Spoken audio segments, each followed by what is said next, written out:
আসসালামু আলাইকুম। মাদার্স কিচেনে সবাইকে স্বাগত জানাচ্ছি নতুন আরেকটি রেসিপি দেখার জন্য। আজকে আমি বানিয়ে দেখাবো ডিম ফুচকা। ফুচকা ছোটো বড় সবাই কিন্তু অনেক বেশি পছন্দ করে, আর সেটা যদি তৈরি হয় ঘরে তৈরি স্বাস্থ্যকর পরিবেশে তাহলে কোনো কথাই নেই। আমার রেসিপি ফলো করে ফুচকা বানালে একদম পারফেক্টভাবে ফুচকা বানাতে পারবেন।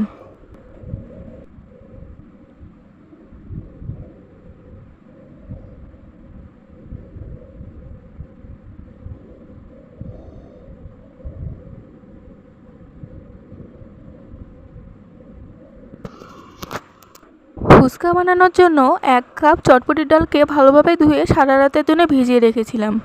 চটপটির ডালগুলো আবারও ভালোভাবে ধুয়ে নিয়েছি আলুগুলো ভালোভাবে সিলে ভালোভাবে ধুয়ে নিয়েছি। আলু আর চটপটির ডালগুলো সিদ্ধ করে নেব। আলু আর চটপটির ডালগুলো আমি প্রেসার কুকারে সিদ্ধ করে নেব। চুলার মধ্যে প্রেসার কুকার বসিয়ে দিয়েছি, দিয়ে দিচ্ছি চটপটির ডালগুলো। এখন দিয়ে দেব পরিমাণ মতো পানি। পরিমাণ মতো পানি দেওয়া হয়ে গেলে দিয়ে দিচ্ছি 1 চামচ হলুদের গুঁড়া।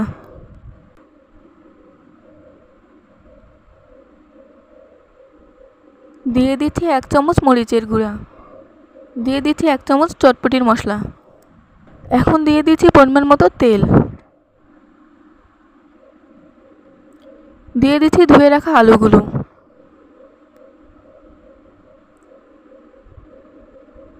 চামচ দিয়ে ভালোভাবে মিশিয়ে নেব।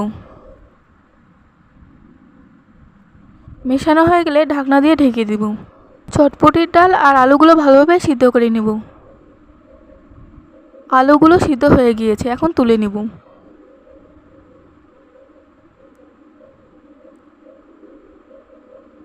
আলুগুলো তুলে নেওয়া হয়ে গেছে, চটপটির ডালগুলো কিছুক্ষণ সিদ্ধ করে নেব। চটপটির ডালও ভালোভাবে সিদ্ধ হয়ে গিয়েছে। আলুগুলো ভালোভাবে ম্যাশ করে নিয়েছি। চটপটির ডাল প্লেটের মধ্যে তুলে নিয়েছি।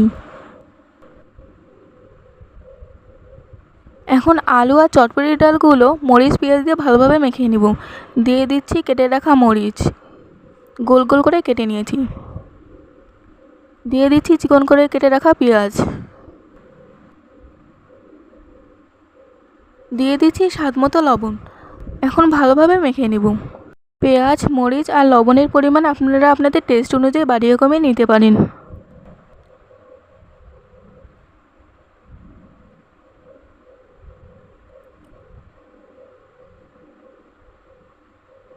ভালোভাবে মেখে নেওয়া হয়ে গিয়েছে।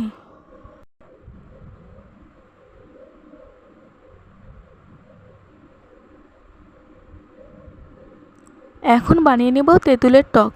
তেঁতুলের টক বানানোর জন্য 1 কাপ পানিতে পাকা তেঁতুল আধা ঘন্টার জন্য ভিজিয়ে রেখেছিলাম। আধা ঘন্টা পর হাত দিয়ে ভালোভাবে মেখে তেঁতুলের কাঠটা বের করে নিয়েছি। হাত দিয়ে ভালোভাবে মেখে তেঁতুলের কাঠ বের করে নিয়ে তেঁতুলের বিচিগুলো ফেলে দিয়েছি। এখন তেঁতুলের টক বানিয়ে নিব। দিয়ে দিচ্ছি 1/2 চামচ লবণ। দিয়ে দিচ্ছি 1 চামচ জিরার গুঁড়া।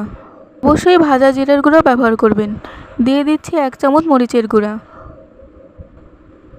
দিয়ে দিচ্ছি 1 চা চামচ চিনি। দিয়ে দিচ্ছি 1/2 চা চামচ বিট লবণ। এখন ভালোভাবে মিশিয়ে নিব। তেঁতুলের টকে দেওয়া প্রতিটা উপকরণ আপনারা আপনাদের টেস্ট অনুযায়ী বাড়িয়ে কমিয়ে দিতে পারেন। তেঁতুলের টক বানানো হয়ে গিয়েছে। এখন 2টা ডিম ভালোভাবে সিদ্ধ করে নেব। চুলার মধ্যে পানি বসিয়ে 2টা ডিম দিয়ে দিয়েছি। ভালোভাবে সিদ্ধ করে নেব।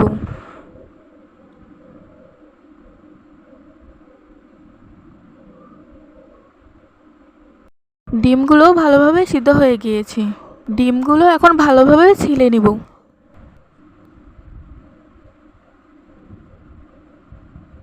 ডিমগুলো ভালোভাবে ছিলে নিয়েছি। এখন গ্রেটারের সাহায্যে ভালোভাবে গ্রেট করে নেব।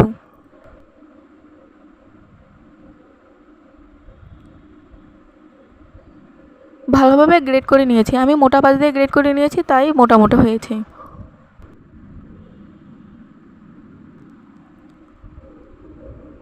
এখন ফুচকাগুলো ভেজে নেব। চুলার মধ্যে কড়াই বসিয়ে দিয়েছি, দিয়ে দিয়েছি পরিমাণ মতো তেল। তেল গরম হওয়া পর্যন্ত অপেক্ষা করব।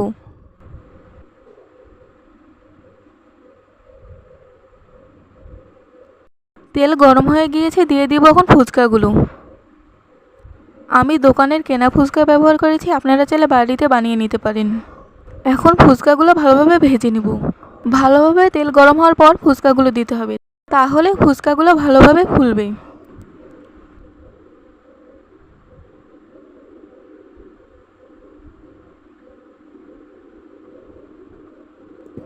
ফুচকাগুলো ভালোভাবে ভাজা হয়ে গিয়েছে, তুলে নিব। একইভাবে সবগুলো ফুচকা ভেজে নিব।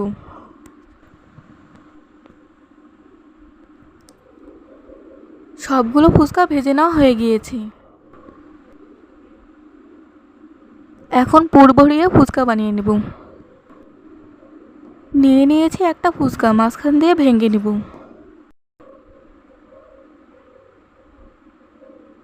মাঝখান দিয়ে ভেঙে নেওয়া হয়ে গেলে দিয়ে দিচ্ছি রেডি করে রাখা পুর। আপনারা ঠিক যে পরিমাণ খেতে চান তা বুঝে ঠিক সেই পরিমাণ পুর নিয়ে নেবেন ফুচকাতে। একইভাবে সবগুলো ফুচকা তৈরি করে নিয়েছি। এখন ফুচকার মধ্যে দিয়ে দিব তেঁতুলের টক।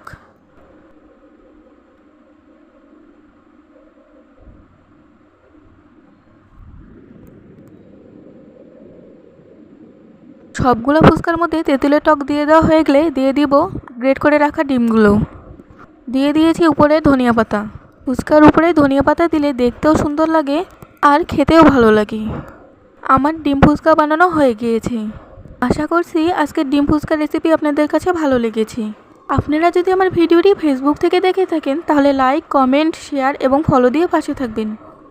আর ভিডিওটি যদি ইউটিউব থেকে দেখে থাকেন তাহলে লাইক, কমেন্ট, শেয়ার এবং সাবস্ক্রাইব করে পাশে থাকবেন। ডিম ফুচকা রেসিপি কেমন লাগলো কমেন্ট করে জানাবেন। ধন্যবাদ।